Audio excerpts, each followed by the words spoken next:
സ്വർഗഭവനം ഒരുക്കിയതിൽ വേഗമെന്നെ ചേർപ്പാനെന്റെ പ്രിയൻ വന്നിടും. ആ നല്ല നാളിനാ കാത്തിരുന്നൻ സ്നേഹമെന്നിൽ ദിനം തോറും വർദ്ധിച്ചിടുന്നേ. സുഭാഷിതം വേദപുസ്തകത്തിലെ 22ാമത്തെ പുസ്തകമായ ഉത്തമ ഗീതത്തിൽ നിന്നാണ് ഇന്ന് നാം ചിന്തിക്കുന്നത്. കഴിഞ്ഞ 21 പുസ്തകങ്ങളിൽ നിന്നും ദൈവത്തിന്റെ ആത്മാവ് ചില കാര്യങ്ങൾ നമ്മോട് സംസാരിക്കുകയുണ്ടായല്ലോ.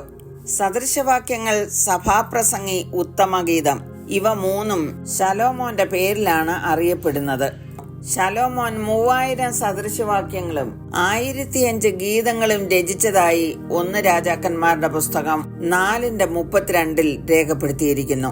1005 ഗീതങ്ങളിൽ വെച്ച് സർവോത്തരമായതിനാലാകാം ഈ പുസ്തകത്തെ സോങ് ഓഫ് സോങ്സ്, ഉത്തമഗീതം അഥവാ ഗീതങ്ങളുടെ ഗീതം എന്നറിയപ്പെടുന്നത്. ഇതൊരു കാവ്യ പുസ്തകമാണ്. അനേകം രംഗങ്ങളോടുകൂടിയ ഒരു ഏകാംഗ നാടകത്തിന്റെ രൂപമാണ് ഇതിനുള്ളത്. ശലോമോൻ രാജാവ് എന്ന നായകൻ, ശൂലേംകാരത്തി എന്ന നായിക, യെരുശലേം പുത്രിമാരെന്ന തോഴിമാരായ ഗായക സംഘം എന്നിവരാണ് ഇതിലെ പ്രധാന കഥാപാത്രങ്ങൾ. വിവാഹത്തിന്റെ പരിശുദ്ധിയെ സ്ഥിരീകരിക്കുവാൻ ഒരു മണവാളനും അവന്റെ മണവാട്ടിയും തമ്മിലുള്ള നിഷ്കളങ്ക സ്നേഹത്തെ അവതരിപ്പിക്കുക എന്നുള്ളതാണ് ഇതിന്റെ പ്രധാന ലക്ഷ്യം.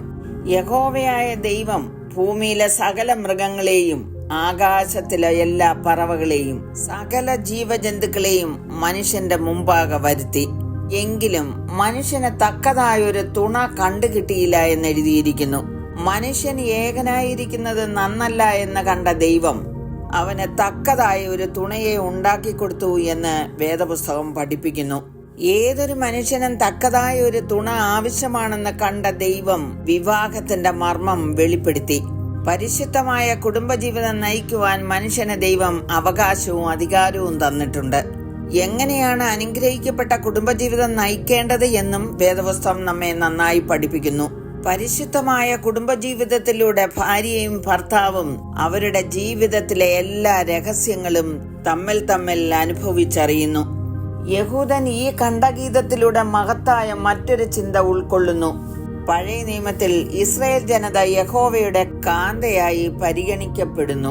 യിരെമ്യാവ് 2:2 പറഞ്ഞിരിക്കുന്നത്, നീ ചെന്ന് യെരുശലേം കേൾക്കെ വിളിച്ചു പറയേണ്ടത്, യഹോവ ഇപ്രകാരം അരുളി ചെയ്യുന്നു, മരുഭൂമിയിൽ വിതയ്ക്കാത്ത ദേശത്ത് തന്നെ നീ എന്നെ അനുഗമിച്ച് നടന്ന നിന്റെ യൗവനത്തിലെ ഭക്തിയും വിവാഹം നിശ്ചയിച്ച കാലത്തിലെ സ്നേഹവും ഞാൻ ഓർക്കുന്നു.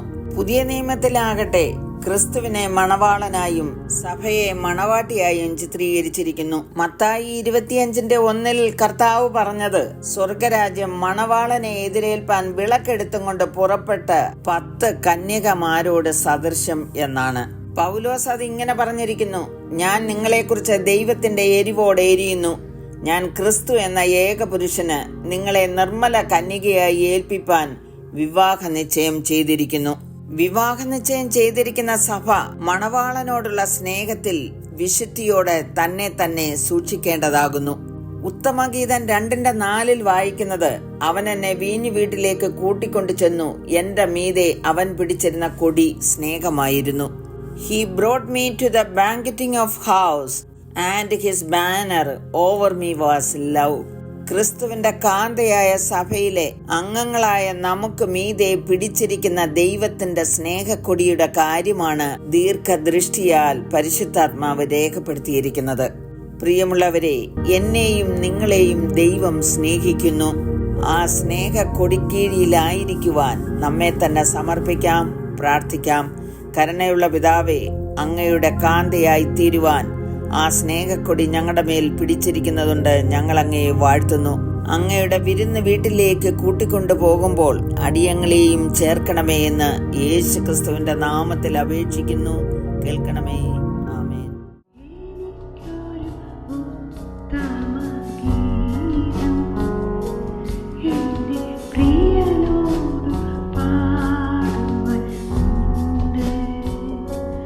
എന്റെ യേശുവിനായി